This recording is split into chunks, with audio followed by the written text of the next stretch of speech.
La ville frontalière de Rafah, dans la ville de Rafah, frontalière de l'Égypte, a été touchée cette nuit par des frappes israéliennes, selon plusieurs sources locales, après avoir longtemps été présentée comme sûre par les militaires israéliens. Depuis plusieurs jours maintenant, Tel Aviv annonce le déplacement vers le sud de ses opérations, notamment après avoir annoncé hier le démantèlement de la brigade du Hamas à Khan Younes, épicentre jusque-là des combats.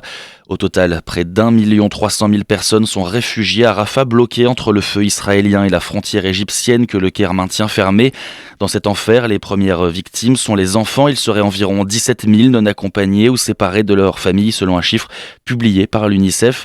Les détails du terrain avec Valérie Ferron depuis la Palestine. Israël poursuit sans relâche ses bombardements contre les populations civiles de la bande de Gaza, faisant à chaque fois des morts et des blessés. Depuis le mois d'octobre, plus de 27 000 personnes, en majorité des femmes et des enfants, ont été tuées et plus de 66 000 autres blessés, selon le ministère palestinien de la Santé, alors que les équipes de secours ont de plus en plus de mal à accéder aux morts et aux blessés, coincés sous les décombres des maisons ou gisant dans les rues. Selon l'UNICEF, 17 000 enfants doivent par ailleurs actuellement se débrouiller tout seuls, ayant été séparés de leur famille. Les bombardements israéliens visent plus particulièrement la région de Rafah, à la frontière avec l'Égypte, où plus d'1 million de personnes déplacées s'entassent désormais et manquent de tout, nourriture, eau potable, médicaments et vêtements chauds, alors que de fortes pluies continuent de s'abattre sur toute la région, inondant leurs tentes. La situation dans les régions nord et centre est encore plus désespérée. Seule une toute petite partie de l'aide humanitaire